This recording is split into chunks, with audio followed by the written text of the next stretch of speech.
Igreja Cristo é Vida, a sua cidade refúgio. Ele é o soberano dos reis da terra. Aleluia, glória a Deus. Amém.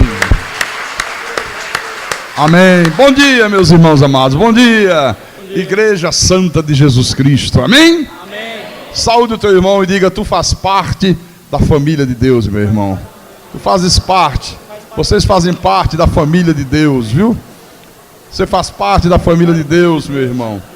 Meus irmãos, vamos à Bíblia, vamos ouvir a voz de Deus para o nosso coração nessa manhã. Vamos abri-la na Epístola de Judas, versículo 3. Judas, versículo 3. Antes de Apocalipse vem Judas.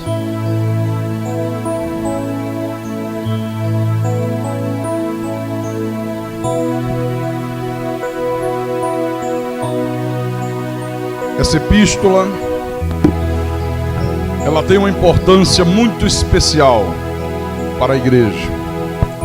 Tão especial que Judas estava pensando em escrever à igreja sobre a nossa comum salvação. Estava pensando em dizer ao povo de Deus que todos nós somos salvos, que todos nós estamos na mão de Deus e que das mãos do Senhor ninguém pode nos arrebatar. Era esse o desejo dele. Mas aí o Espírito de Deus o obriga a mudar o teor da epístola. Eu disse: não, eu quero que você escreva sobre outro assunto. Há uma necessidade mais premente para o meu povo. E ele diz: amados, quando empregava toda a diligência em escrever-vos acerca da nossa comum salvação, foi que me senti obrigado. O Espírito o obrigou a mudar o tema, a corresponder-me convosco, exortando-vos a batalhardes diligentemente pela fé, que uma vez por todas foi entregue aos santos. Por que será que Deus obrigou Judas a mudar o assunto? Quantas vezes eu já me senti obrigado por Deus a mudar o teor da minha pregação. Eu vinha pensando em pregar algo e Deus disse: não, eu quero que pregue isto aqui. Deus é que sabe todas as coisas, né? No versículo 4 ele diz por que Deus mudou. Pois certos indivíduos se introduziram com dissimulação, os quais desde muito foram antecipadamente pronunciados para esta condenação, homens ímpios que transformam em libertinagem a graça de nosso Deus e negam o nosso único soberano e Senhor Jesus Cristo. Então vamos orar ao nosso Deus para que o Espírito Santo fale ao nosso espírito e nos faça compreender a importância disto aqui. Oremos ao Senhor Deus agora.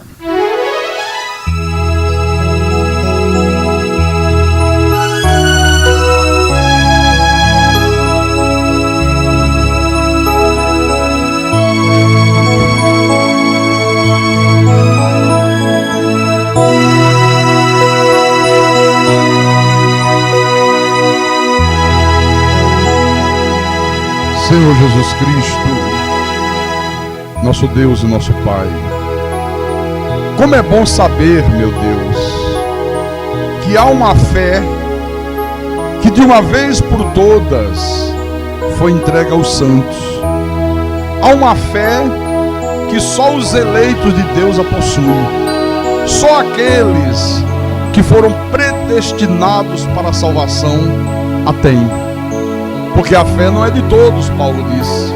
A fé é só dos eleitos de Deus. Há uma verdade que só os eleitos de Deus creem. E é esta fé, meu Deus, que nos leva à vitória. É a fé na Tua palavra, é a fé na Tua verdade, nas Tuas promessas, no Teu poder sobrenatural. que faz com que nós vivamos uma vida sobremodo excelente, que nos capacita a vencer todas as batalhas da vida. A vida é cheia de batalhas. Nós guerreamos muitas guerras ao longo da nossa existência nesse mundo. Guerras contra as doenças, guerra contra os problemas familiares, guerras contra o pecado, guerras contra as investidas dos filhos de Satanás. Mas através da fé, nós vencemos todas elas. Ah, meu Deus, fala ao nosso coração nessa manhã, fala ao nosso espírito. Não leve em consideração, meu Deus, as nossas muitas falhas. Não leve em consideração as nossas fraquezas, as nossas debilidades. O Senhor conhece o quanto nós somos frágeis. O Senhor sabe o quanto, Senhor, nós somos sinceros para contigo. Então leve em consideração a nossa sinceridade. Nós não estamos brincando de igreja, nós não estamos brincando de religião, nós não brincamos com a tua palavra, nós não negamos a tua verdade, Santo de Israel. Usa-me nesta manhã como teu pastor, como teu servo, como teu ungido, e dá-me a capacidade, dá-me a inspiração para que eu possa, Senhor, explanar esta verdade ao teu povo, explanar esta verdade à tua igreja amada, e que o teu nome seja glorificado, Senhor, através de tudo que for proclamado deste altar, e que a tua igreja cresça na tua graça e no teu conhecimento. Eu te peço em nome de Jesus, em nome do Senhor, e que todo aquele que crer diga amém e amém. Diga graças a Deus. Então, meus irmãos amados, minhas irmãs em Cristo, veja que coisa importante, né? Ele disse que se sentiu obrigado a se corresponder com a igreja, exortando a igreja por uma determinação de Deus, por uma vontade soberana de Deus, para que a igreja batalhasse diligentemente pela fé que uma vez por toda foi entregue aos santos. Que a igreja batalhasse diligentemente pela verdade de Deus, pela verdade da sua palavra. Então, quando Judas diz aqui que todos nós que somos de Deus temos que batalhar diligentemente pela fé, isto aqui significa que Deus está dizendo que nós temos que ter uma atitude, sabe? Aquela atitude de ser contra tudo aquilo que é contra a Bíblia, tudo aquilo que é contra a verdade divina. Então, batalhar diligentemente pela fé é uma atitude, é uma reação contra aquilo que você está vivendo, é uma reação contra uma situação negativa que se estabeleceu na tua vida, é uma reação forte, determinada, contra alguma coisa que está gerando infelicidade, que está impedindo você de ser feliz, que está impedindo você de alcançar os teus alvos, os teus objetivos. Então, eu quero que você perceba que não se batalha pela fé ficando em casa. Ninguém pode batalhar pela fé ficando em casa. Não existe isso. Não se batalha pela fé fazendo orações silenciosas, aquela coisa, sabe, de ficar só pensando, orando com o pensamento. Não se batalha pela fé, não é fazendo jejum, não é ligando para programas de rádio, que se dizem programas evangélicos, pedindo para colocar o nome no livro da oração. Olha, isso é uma verdadeira febre, que até a audiência na rádio, por isso que todo programa dito evangélico faz isso. Está começando o programa, a partir de agora você pode ligar para cá, que nós vamos colocar o teu nome no livro, vamos orar por você. Aí fica todo mundo ligando, coloca aí, coloca o nome da minha família, coloca o nome do meu pai, da minha mãe, do meu cachorro, do meu papagaio. Não, não é isso. Quando Deus diz que nós temos que batalharmos diligentemente pela fé, Deus está querendo que você tome atitudes firmes, atitudes que provem de uma maneira inequívoca que você acredita verdadeiramente que Deus vai te dar a vitória. Então, atitudes firmes, atitudes determinadas. Por isso que eu tenho dito, meu irmão amado, minha irmã em Cristo, que a principal virtude que você tem, né? Você tem que ter para vencer na vida, para vencer as tuas lutas, para vencer as tuas guerras, não é a inteligência. Eu já falei outras vezes aqui na igreja, porque tem muita gente que é extremamente inteligente e que está aí fora fracassada. Está aí fora vivendo uma vida de fracasso. Eu tenho dito que a principal virtude que você tem que ter para vencer as tuas lutas, para alcançar os teus alvos, para ver os teus sonhos se tornando realidade, também não é o conhecimento. Por que não é o conhecimento, pastor? Sabe por quê? Tem muita gente, meu irmão, e eu conheço, que conhece tudo da Bíblia, de Gênesis a Apocalipse, e está vivendo uma vida no fundo do poço. Você deve conhecer gente assim. Então qual é a maior virtude, pastor, que eu tenho que ter para vencer as minhas lutas? Olha, a maior virtude que o cristão tem que ter chama-se vontade, determinação. Porque você sabe que a grande maioria das pessoas, e nós sabemos muito bem disso, sempre que elas começam alguma coisa na vida, param no meio do caminho. Projetam algo, dão início àquilo e não conseguem ir até o final. No primeiro obstáculo que surge, na primeira barreira, na primeira dificuldade, elas desistem. E por que isso acontece? Porque falta às pessoas vontade. Falta às pessoas uma determinação. Eu disse uma ocasião aqui na igreja, quando eu pregava sobre esse assunto, o exemplo do nosso presidente, o Luiz Inácio Lula da Silva. Você vê, hoje ele é o presidente do Brasil, é aclamado como um grande estadista, respeitado por todas as nações do mundo, né? Mas as pessoas às vezes se esquecem de que para ele chegar à presidência da República, ele perdeu 3 eleições. Perder 3 eleições significam 12 anos de derrota. Durante 12 anos ele perdeu. Sabe? Mas por que ele hoje é o presidente? Porque ele teve vontade, ele teve determinação, ele não desistiu, ele não entregou os pontos, ele não disse, não dá para mim. Eu sou um simples torneiro mecânico, eu não tenho curso superior, eu não sou formado como os outros que já foram presidente da República, eu jamais terei chance, deixa eu me conformar com outra coisa, que essa não é a minha praia. Não, ele disse, não, eu vou batalhar, eu vou continuar, eu tenho um alvo, eu quero chegar à presidência da República. Chegou. Amém? Vontade, determinação. Olha, se você não tiver vontade de vencer, se você não estiver absolutamente determinado a vencer, você não vai vencer nada, mas não vence mesmo. Então, se você é uma pessoa que está aqui nessa manhã, que já está desanimada, já perdeu aquele ânimo de lutar, já se acomodou com o fracasso, olha, eu creio, mas creio obstinadamente, que o que Deus tem falado conosco, nesses primeiros cultos de 2008, vai despertar você, meu irmão. Mas vai despertar mesmo, vai dar uma sacudida em você, em nome de Jesus Cristo. Diga glória a Deus mesmo, né? Eu vou dizer para você uma coisa.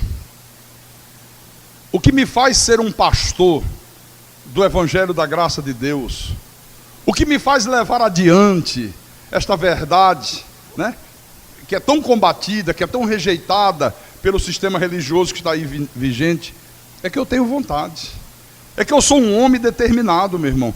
Nada me faz recuar na obra de Deus, absolutamente nada, sabe? Senão não seria um pregador do Evangelho da Graça, mas não seria mesmo. Então, abra por favor a tua Bíblia, vamos em Efésios, quando Paulo escreveu a sua epístola à igreja de Éfeso, no capítulo 1, versículo 17, vamos ler do 16 em diante, fica mais compreensível, né?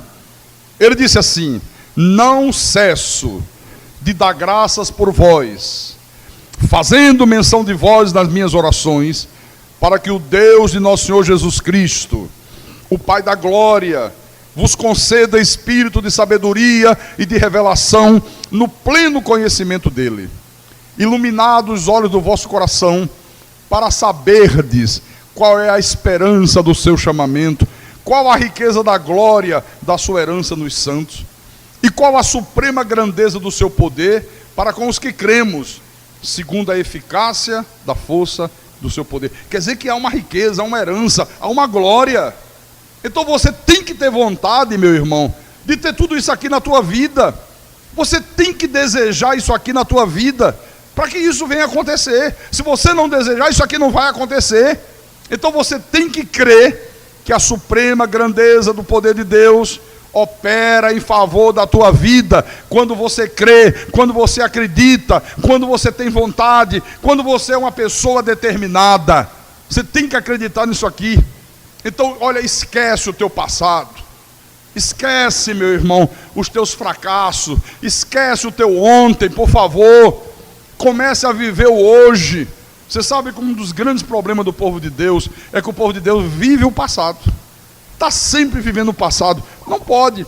Olha só, aqui bem pertinho, 2 Coríntios, capítulo 5, versículo 17. Olha o que diz a palavra do Senhor Jesus Cristo. Ele disse assim: e assim, se alguém está em Cristo, quer dizer que é possível uma pessoa dizer que está em Cristo e não está em Cristo. Como é que nós sabemos se a pessoa está verdadeiramente em Cristo? Se alguém está em Cristo, em primeiro lugar, é nova criatura. Isso é o que prova. Não é ter uma Bíblia, não é frequentar um templo. Tem muita gente que frequenta templo, que tem Bíblia e que não está em Cristo. Está muito longe de Cristo. Segundo lugar, na vida dessa pessoa, as coisas antigas já passaram. Eis que se fizeram novas. Então, derrota, fracasso, dúvidas, medo, fraqueza, comodismo, a insegurança, o desestímulo, olha, tudo isso tem que ser deixado para trás. Não pode mais fazer parte da tua vida. Você vê? Eis que se fizeram novas. O que significam novas? Vitória, segurança, confiança plena em Deus, forças, atitudes firmes, um novo ânimo, uma nova vontade de viver. Olha, é isso que tem que existir na vida de um eleito de Deus. Então esqueça o passado, sabe? Passado é passado. Os estudiosos dizem que 70% das pessoas, elas gastam o seu tempo pensando no passado. Você sabia disso? 70% das pessoas. Ah, se eu pudesse, eu não teria feito aquilo. Ah, se eu pudesse voltar atrás, né? Eu não teria me casado com fulano, eu não teria sido sócio de Beltrano, ah, eu não teria ido por aquele caminho, eu teria ido por aquele outro caminho. Irmãos, as pessoas gastarem 70% do tempo pensando no passado, não adianta. Passado é passado, já passou. Não adianta chorar sobre o leite derramado, já passou. Mas esses estudiosos também dizem que 25% das pessoas gastam o seu tempo pensando no futuro. Olha que coisa interessante, né? Quando não pensam no passado, ficam pensando no futuro, preocupados com amanhã. Será que eu vou conseguir me formar? Será que eu vou conseguir ter a minha casa? Será que eu vou conseguir ser feliz? Será que eu vou conseguir ter uma família? Será que eu vou conseguir passar no vestibular? Será que eu vou conseguir montar a minha empresa? Será que eu vou conseguir isso? Será que eu vou conseguir aquilo? Irmãos, isso gera dúvidas, isso gera ansiedade, isso acaba gerando pessimismo na vida da pessoa. Então tem gente que não consegue ir em frente, tem gente que não consegue vencer na vida, tem gente que não consegue viver como cabeça nessa terra, porque vive ou acorrentado ao passado, ou acorrentado ao futuro. Esse aqui é o grande drama.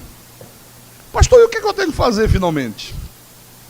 Cuidar do teu presente, cuida do teu hoje. Deus quer que você gaste todo o teu tempo, todas as tuas energias, toda a tua confiança, toda, sabe, a tua capacidade de crer com o teu hoje, com o teu agora. Não é com o teu passado, não é com o teu futuro. Porque senão, meu irmão, você vai passar pela vida sem viver. Eu já disse aqui em outras ocasiões, a falta de viver o presente, acaba gerando um péssimo futuro. A falta de viver o hoje acaba gerando um péssimo amanhã. Isso é terrível. Então ame mais o teu filho hoje. Ame mais a tua esposa hoje, o teu marido hoje. Às vezes o filho procura o pai, sente desejo de conversar com o pai. Papai, eu queria conversar contigo, queria conversar com o senhor. O pai diz, filho, deixa para depois, papai está tão ocupado. Olha, esses dias, papai não tem tido tempo. Aí passam os seus anos, é a mesma história. Sabe? Papai não tem tempo, deixa para depois, deixa para amanhã. E é por isso que tem muitos pais que quando chegam na idade da velhice, ficam sozinhos, aí sentem necessidade de estar ligando para os filhos, reclamando atenção, reclamando carinho, reclamando amor. Sabe por que isso? Porque quando os filhos mais precisavam deles, eles estavam sem tempo. Não tenho tempo, não tenho tempo, estou muito ocupado. Então viva o teu hoje, converse com teu filho hoje, afague a pessoa que você ama hoje, considere o teu pastor, considere a tua igreja, porque amanhã, meu irmão, pode ser muito tarde. Amanhã pode ser muito tarde, sabe? Eu lembro, se fosse possível, mas não é possível.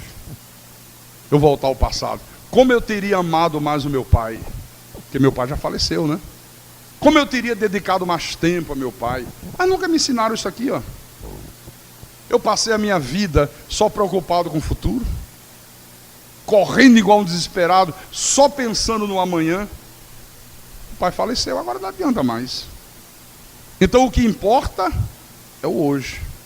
Quer mandar flores para alguém? Mande hoje. Mande hoje. Porque normalmente, irmãos, as pessoas só mandam flores quando a pessoa morre. Não, mas não é verdade ou não é verdade? Não adianta, está morta, não vê mais nada. Não adianta gastar uma fortuna mandando fazer uma coroa de flores, né? É coroa que chama aquilo? Como é que chama aquilo lá? Coroa, sei lá que nome estranho. Não adianta mandar, é defunto. Não está vendo mais. Às vezes o filho passa a vida inteira sem nunca dar um beijo no pai. Nunca chega para dar um beijo no rosto, um abraço. E às vezes o pai também não faz isso com o filho. Aí quando um dos dois morre, quem morrer primeiro, aí o que fica corre e vai ficar beijando dentro do caixão. Você às vezes vê nos velórios, né? Olha o filho, olha, foi um drama, agarrado ao defunto lá, não largava o pai e beijava o defunto o tempo inteiro. Não adianta, já morreu. Está beijando defunto. Por que não beija hoje? Por que você não beija hoje? Por que não faz um carinho no teu filho hoje? Por que você não diz para a tua mulher hoje, eu te amo, minha querida? Eu te amo, minha esposa. Por que vai esperar morrer para chegar no caixão? Como eu te amava. Não adianta, não vai ouvir mais nada. Não tem mais nenhum sentido, não tem nenhum valor. Então, você hoje tem que tomar uma atitude. Você tem que dizer, olha, eu quero vencer, eu tenho o desejo de vencer, eu vou vencer, em nome de Jesus Cristo. Em Romanos capítulo 12, versículo 2, o apóstolo diz, e não vos conformeis com este século, mas transformai-vos pela renovação da vossa mente, para que experimenteis qual seja a boa, agradável e perfeita vontade de Deus. Olha só, você não se conformar com aquilo que é contra a vida. Não te conforme em viver uma vida abaixo daquilo que Deus determina como padrão de uma vida digna. Não te conforme em viver como uma vida miserável. Não te conforme em viver sem dinheiro, em viver apenas dependendo de um salário mínimo miserável, como os governos têm imposto às pessoas. Não te conforme com isso. Por favor, seja um inconformado. Você não pode morrer para os teus sonhos. Não se torne, por gentileza, uma pessoa religiosa.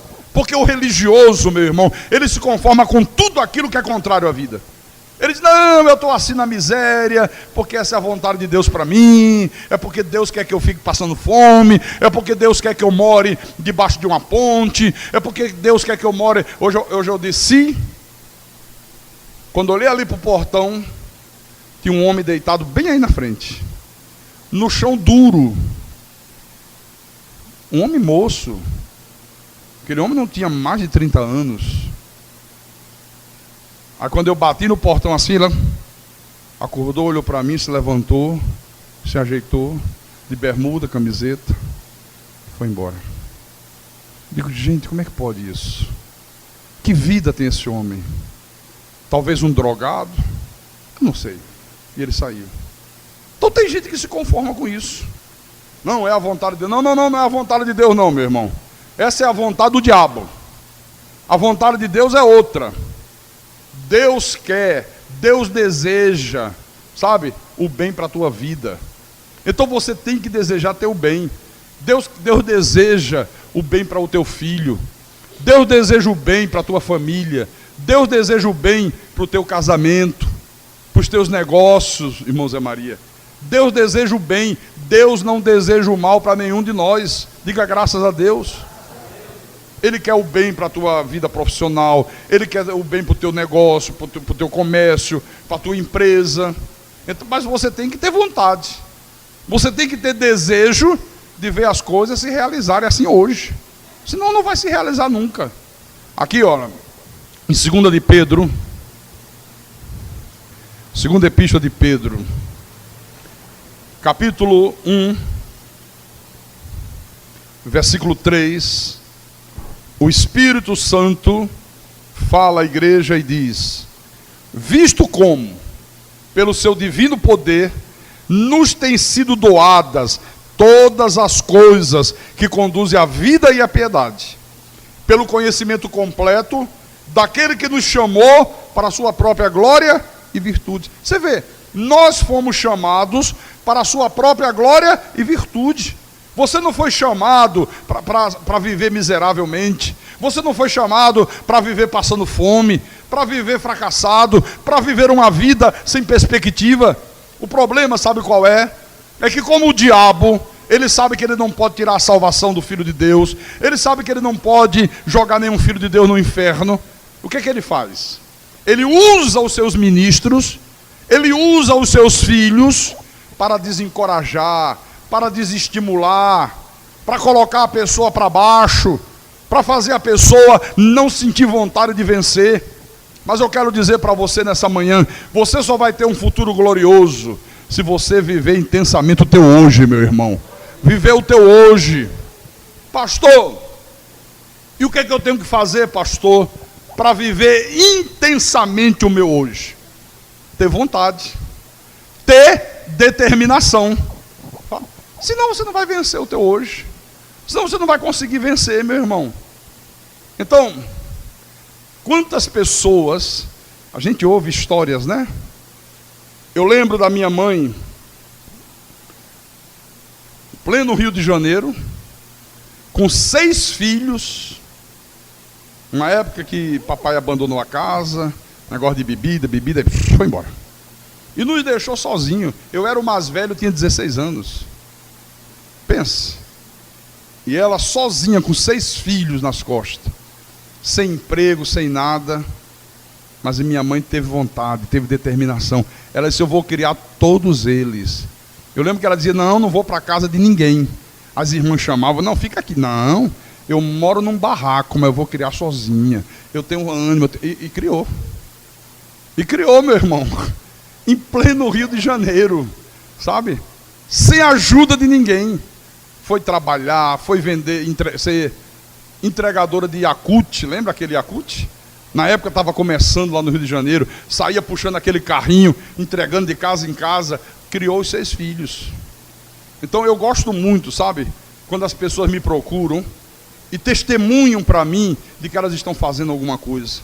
A irmã me procurou uma certa ocasião em Recife. Ela disse: olha, pastor, depois que eu ouvi a mensagem da graça, depois que eu entendi que eu sou mais do que vencedora, mas para que essa palavra se cumpra em mim, eu tenho que fazer alguma coisa, eu tenho que tomar uma atitude, eu tenho que ter vontade, eu tenho que ter determinação, eu não posso me conformar em viver uma vida fracassada. Ela disse: eu vivi uma vida, pastor, completamente fracassada, sempre pagando conta atrasada, ameaçando de ser despejada da minha casa. Vinha lá a companhia de energia, cortava a luz, eu corria atrás para religar a luz. Vinha a companhia de água, cortava a água.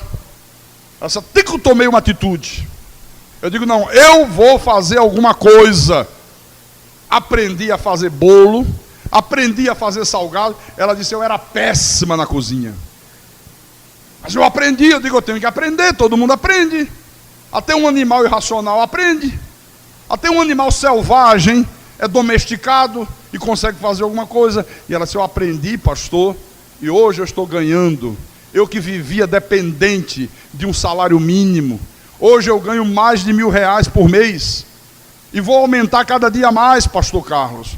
Já estou tirando R$1.000 para quem ganhava um salário mínimo. Triplicou, fez alguma coisa. Então, meu irmão amado e minha irmã em Cristo, você pode tudo através da fé, pode. Mas você tem que agir, você tem que ter atitude, você tem que ter determinação, você tem que ter orgulho próprio, você tem que ser uma pessoa produtiva, você tem que ser uma pessoa arrojada, porque se você não produz nada, você não vai ter nada. Quem não produz nada não tem nada. E tem mais uma coisa, quanto mais você batalha diligentemente pela fé, mais aumenta o teu crédito diante de Deus. Isso é que é interessante. Aliás, Paulo disse isso aos Filipenses, não foi? Filipenses, quer ver? Filipenses capítulo 4. Confira aí na tua Bíblia. Filipenses 4, versículo 17. Olha o que ele disse aqui. Não que eu procure o donativo. Ele estava falando aos irmãos da igreja de Filipos, que sempre socorria o apóstolo nas suas necessidades, no seu ministério. E ele disse, olha, eu não estou procurando o dinheiro de vocês, eu não estou procurando, o donativo, mas o que realmente me interessa é o fruto que aumente o vosso crédito. Você vê? Quando você vem à igreja, por exemplo, todos os cultos, quarta-feira à noite você está na igreja, domingo de manhã você está na igreja, domingo à noite você está na igreja, quando você guarda o dia de descanso, o dia do Senhor, quando você separa para Deus 10% de tudo que Deus está fazendo chegar às suas mãos, quando você é uma pessoa generosa nas ofertas, olha, você está aumentando o vosso crédito.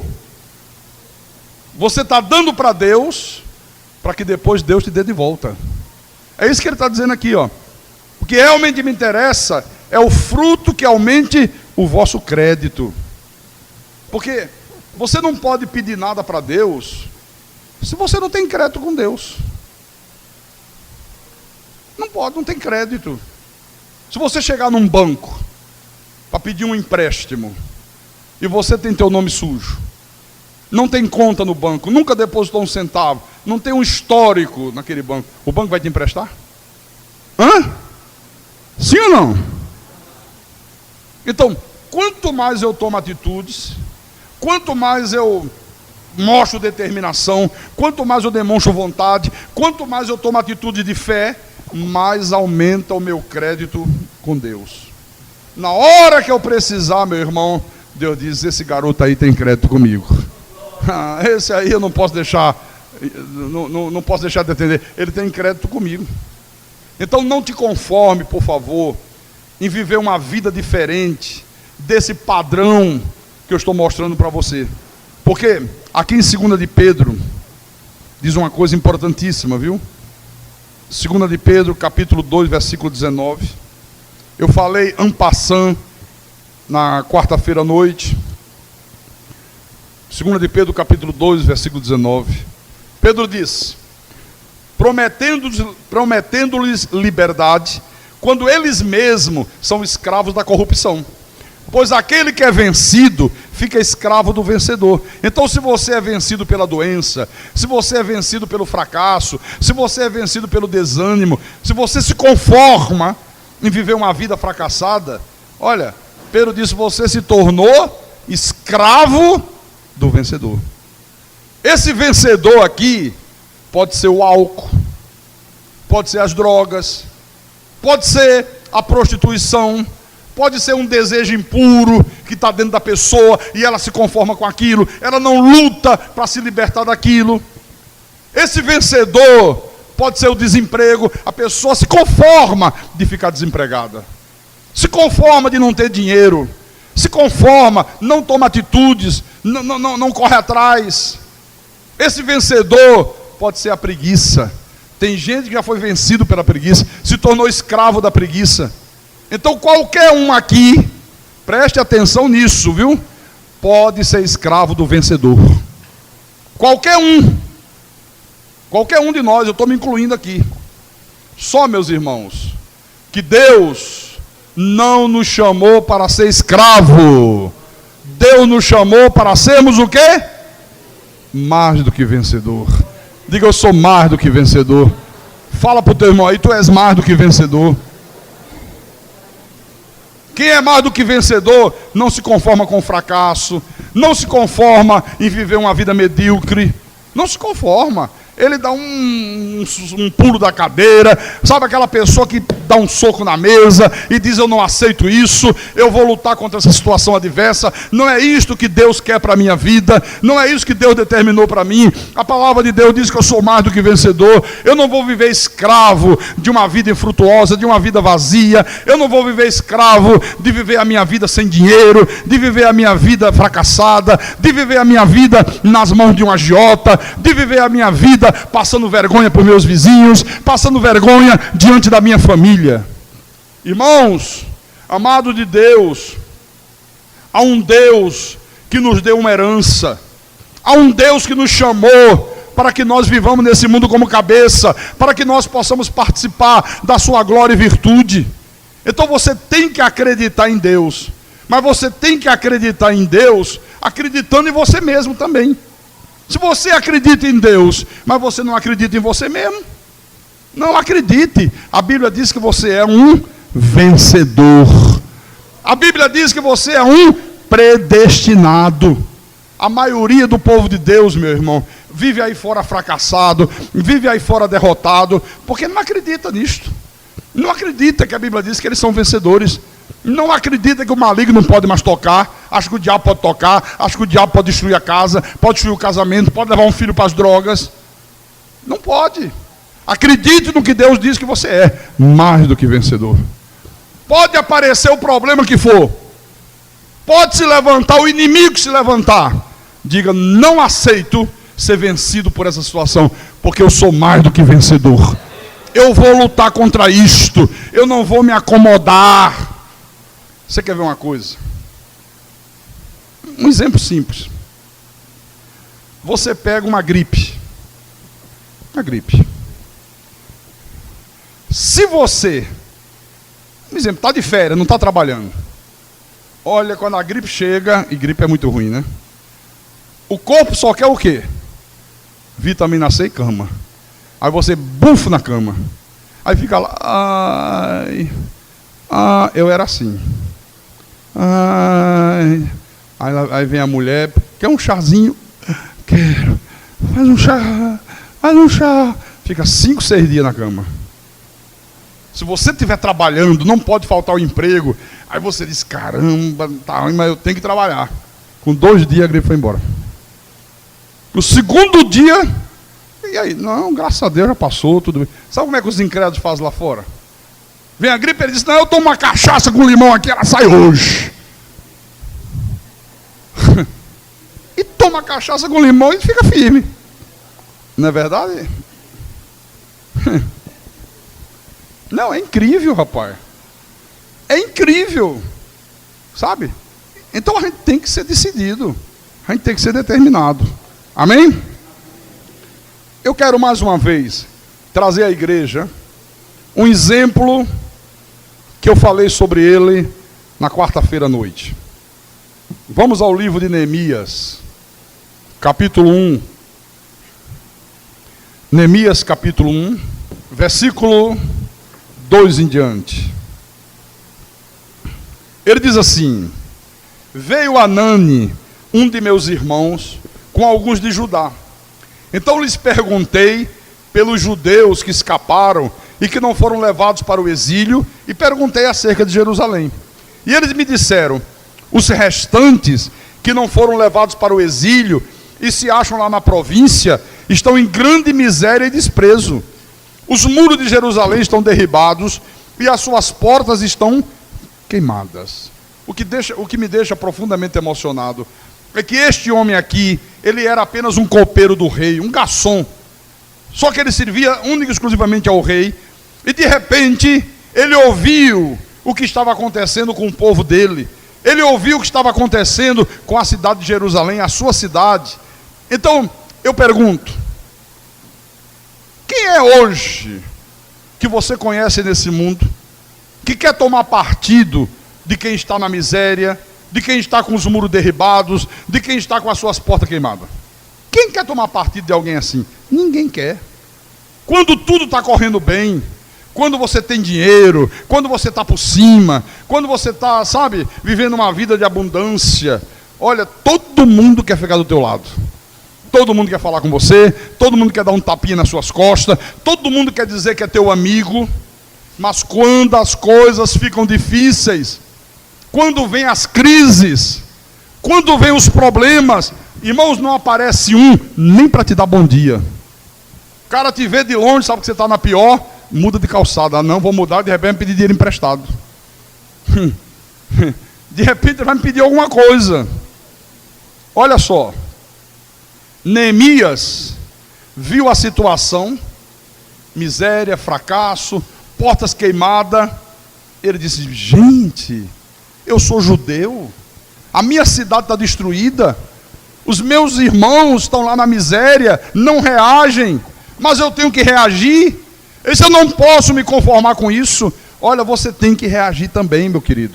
Eu tenho que reagir, nós temos que reagir. Então este homem, ele passou a ter vontade de mudar. Essa situação não pode continuar, não pode prevalecer. Ele disse: olha, todo mundo pode achar loucura, porque eu sou apenas um copeiro do rei, eu sou apenas um simples garçom, mas eu creio que eu posso mudar essa situação pela fé em Deus. Eles podem achar uma loucura, podem achar que é um sonho, podem achar que é uma fantasia, mas eu creio que essa situação aí pode ser revertida. Amém, meu irmão? Havia portas queimadas, havia desprezo, havia miséria, todo o povo judeu literalmente vencido, e de repente se levanta um homem simples, um homem sem diploma de curso superior, um homem que não tinha nenhum recurso financeiro, um simples garçom do rei, um simples copeiro do rei, um homem que não entendia de informática, não entendia de estratégia militar, mas um homem que vivia a sua vida pela fé em Deus. Ele sabia que o Deus que ele cria, o Deus que ele servia, era o Deus das coisas impossíveis. Aqui no versículo 11, ele está fazendo uma oração a Deus, e nesse ponto aqui da oração ele diz: ah, Senhor, estejam, pois, atentos os teus ouvidos à oração do teu servo, e a dos teus servos que se agradam de temer o teu nome. Concede que seja bem sucedido hoje o teu servo, e dá-lhe mercê perante este homem. Nesse tempo, ele diz: eu era copeiro do rei. Ele estava dizendo: Senhor, que o rei me veja com bons olhos, que o rei aceite a minha proposta, faz com que ele aceite a minha pessoa, faz com que ele seja generoso comigo. Aqui no versículo 2, do capítulo 2, olha o que sucedeu. No mês de Nisan, no ano 20º do rei Artaxerxes, uma vez posto o vinho diante dele, depois que ele serviu o rei, depois que ele levou o vinho, eu tomei para oferecer e lhe dei. O copeiro primeiro provava, depois servia ao rei. Porque se alguém pusesse algum veneno, ele morria primeiro. Aí o rei não tomava, né? Então ele proveu o vinho, dei um tempo, aí depois fui lá e servi ao rei. Ora, eu nunca antes estivera triste diante dele. E o rei me disse: por que está triste o teu rosto, se não estás doente? Tem de ser tristeza do coração. Então temi sobremaneira, ficou com medo. E lhe respondi: viva o rei para sempre. Como não me estaria triste o rosto, se a cidade onde estão os sepulcros de meus pais está assolada e tem as portas consumidas pelo fogo? Disse-me o rei: que me pedes agora? O que você quer então? Ele diz: então eu orei ao Deus dos céus e disse ao rei: se é do agrado do rei, e se o teu servo achar mercê em tua presença, peço-te que me envies ajudar a cidade do sepulcro de meus pais, para que eu a reedifique. Ele disse: rei, você está vendo que eu estou triste? Como é que eu vou ficar aqui rindo? Como é que eu vou ficar aqui feliz, se a cidade de Jerusalém está completamente assolada? Esse eu estou triste, porque eu não me conformo com isto. Eu não me conformo em ver essa miséria. Eu não me conformo em ver os meus irmãos no fracasso, na derrota. Quer dizer que esse Neemias aqui era um homem conformado com o fracasso. E vou dizer uma coisa, meu irmão, minha irmã amada em Cristo: toda pessoa que quer vencer na vida, ela tem que ser uma pessoa inconformada com qualquer situação adversa. Surgiu a situação adversa, disse: eu não me conformo com isso, eu vou vencer, eu vou derrotar essa situação que está impedindo de eu ser um vencedor. Amém? Toda pessoa que quer vencer na vida, outra coisa, tem que estar preparada para enfrentar oposição. Na hora que você demonstra determinação, na hora que você demonstra vontade, confiança absoluta em Deus, pode escrever: vão se levantar opositores contra você. Olha o que aconteceu com esse homem aqui. Vamos ler o versículo 10. Então, ele foi, o rei foi favorável a ele. E do versículo 10 diz: disto ficaram sabendo Sambalate o Horonita e Tobias o servo amonita, e muito lhes desagradou que alguém viesse procurar o bem dos filhos de Israel. Você vê, esses dois indivíduos aqui ficaram tremendamente contrariados. Eles disseram: como é que pode? Quer dizer que vem alguém de lá tentando fazer o bem a essa gente aí, tentando reconstruir a cidade, tentando tirar os judeus do fracasso e da miséria. Você vê que na hora que Neemias se determinou, logo apareceu pessoas para fazer Neemias desistir. Às vezes isso acontece na tua família. Às vezes, só em você comentar alguma coisa, olha, já aparece alguém que não se agrada de ver você alcançar aquele objetivo. Às vezes você diz: não, eu vou montar um negócio. Olha, a partir de agora as coisas vão mudar aqui. Tem gente que só em ouvir isso, ela diz: não, não é possível. Eu não acredito que ele vai conseguir isso. Não, não aceito isso. Não, eu quero ver ele no fracasso, quero ver ele na miséria. Ah, ele vai ser maior do que eu? Ah, ele vai agora ter uma vida melhor? Ah, ele agora vai ser isso? Ah, ele agora vai ser aquilo? Como a gente vê isso nas famílias, não vê? Ou não vê? Olha aqui com Neemias. Mas ele não desistiu. Deixa eu te dizer uma coisa, irmão. Olha, se eu tivesse desistido diante de cada afronta que eu recebi ao longo desses anos que eu prego o Evangelho da Graça de Deus, essa igreja não existiria. Se eu tivesse desistido diante dos inimigos que já se levantaram contra esta verdade, contra esse ministério, olha, não teria hoje ninguém pregando o Evangelho da Graça de Deus aqui no Nordeste. Não tem ninguém pregando, meu irmão. Me aponta um que prega a graça de Deus no Nordeste. Nenhum. Eu nunca me acovardei. Olha, já enfrentei cada parada indigesta. Já fizeram coisas, meu irmão, terríveis para destruir a igreja. Eu nunca me acovardei, nunca desanimei, nunca desisti. Aqui no versículo 12, versículo 11. Cheguei a Jerusalém, onde estive 3 dias, disse Neemias. Então à noite me levantei e uns poucos homens comigo. Não declarei a ninguém o que o meu Deus me propusera no coração para eu fazer em Jerusalém. Não havia comigo animal algum, senão o que eu montava. Olha que coisa.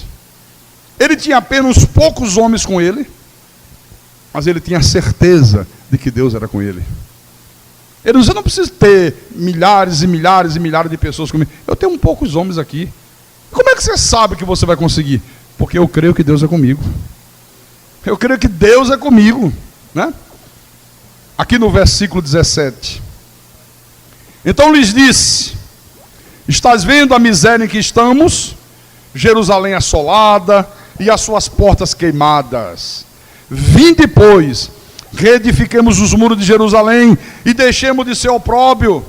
Irmãos, você não foi chamado para ser opróbio, você foi chamado para ser um vencedor. Então seja um vencedor.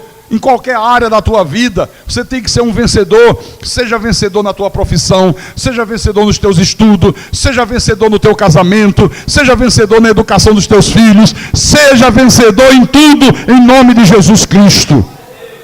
Chame para você a responsabilidade. Não fique esperando que os outros façam por você. Você tem que ser o Neemias da tua casa. Você tem que ser o Neemias do teu comércio. Você tem que ser o Neemias da tua própria vida. Chame a responsabilidade. Mesmo que a situação seja difícil, mesmo que se levante um Sambalate e um Tobias querendo desencorajar você, não desista nunca. Diga glória a Deus. No versículo 18, ele diz: e lhes declarei como a boa mão do meu Deus estivera comigo, e também as palavras que o rei me falara. Então disseram: disponhamo-nos e edifiquemos, e fortaleceram as mãos para a boa obra. Porém, Sambalate, o horonita, e Tobias, o servo amonita, e Gesem, o arábio, quando souberam, zombaram de nós, e nos desprezaram, e disseram: que é isso que fazeis? Quereis rebelar-vos contra o rei? Que eu acho interessante é que esse homem sozinho conseguiu motivar todo mundo. Ele sozinho conseguiu gerar uma motivação. Olha como é importante o Neemias dentro de uma família. Olha como é importante o Neemias dentro de uma empresa. Olha como é importante o Neemias na igreja. Sabe, ele consegue motivar todo mundo. Por isso que eu estou aqui nessa manhã, para motivar você a tomar atitude de fé, meu irmão, a ser uma pessoa determinada, a ser uma pessoa corajosa. Obrigado, meu irmão, que eu estava aqui orando a Deus: Senhor, minha garganta, pede alguém para trazer uma água para mim. Aí Deus ouviu em pensamento e mandou, que o resto fica todo mundo olhando. Eu aqui gastando a minha voz, e tenho que molhar a garganta, as minhas cordas vocais, e todo mundo observando. Os ministros, né? Quando for assim, você mesmo pode fazer isso para mim. Se o ministro estiver dormindo, você diz: eu estou acordado, pastor, graças a Deus. Vai lá e traz, viu? Porque eu falo muito, eu dou muita ênfase, aí as cordas vocais reclamam, né? Bom, versículo 20.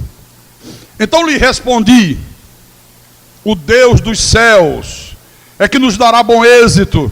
Você vê, os inimigos dele desprezaram. Será que? Como é que vocês vão conseguir fazer isso? Quem são vocês para fazerem isso? Quantas vezes diz assim: o que essa igreja aí pensa que é, hein? Uma igreja pequenininha, poucas pessoas.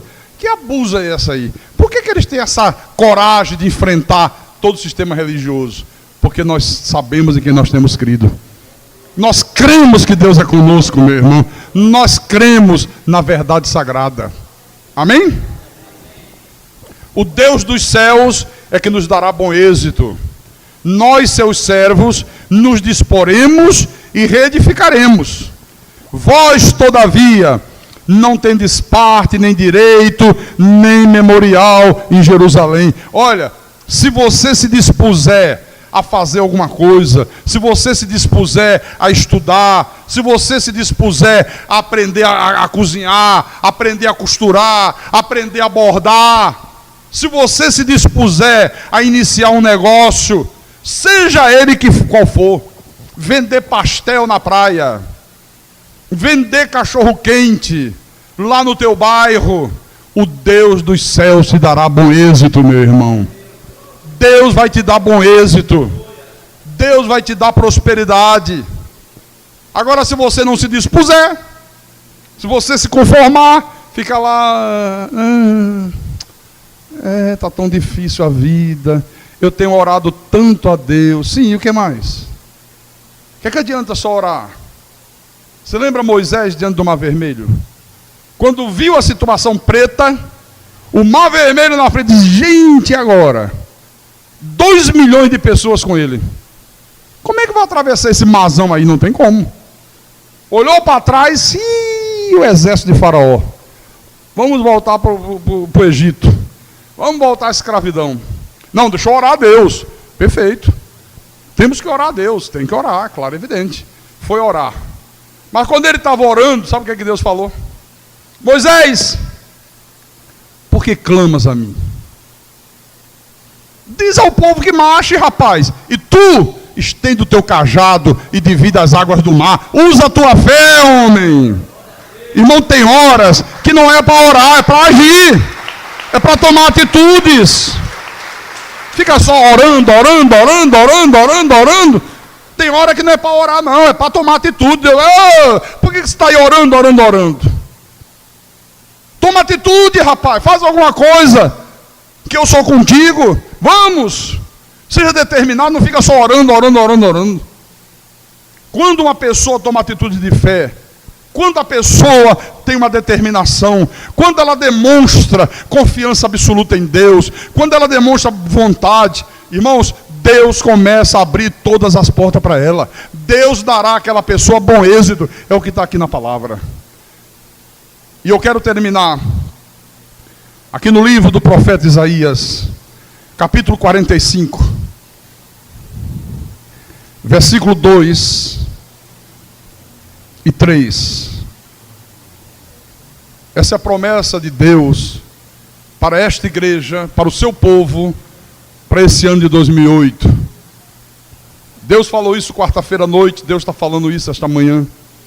Ele está dizendo para você e para mim: eu irei adiante de ti, endireitarei os caminhos tortuosos, quebrarei as portas de bronze, despedaçarei as trancas de ferro. Aleluia.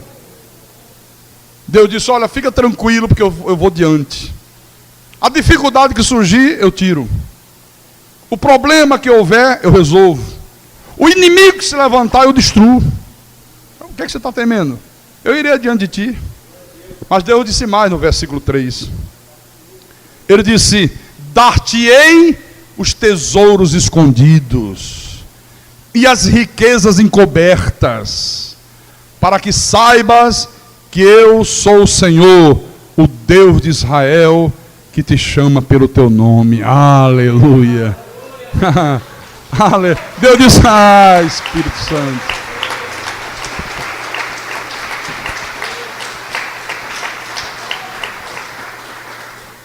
Esses tesouros escondidos e essas riquezas encobertas é Deus fazendo aquilo que você jamais imaginou que Deus iria fazer na tua vida. Às vezes você pensa uma coisa desse tamanho, Deus faz uma coisa desse tamanho. Olha, eu vou te dar os tesouros escondidos, as riquezas encobertas, para você saber que eu sou o Senhor dos céus e da terra, que eu sou o Todo-Poderoso, que eu sou o Deus, viu? O Deus vivo. Amém, irmãos? Quem crê nisso, diga amém.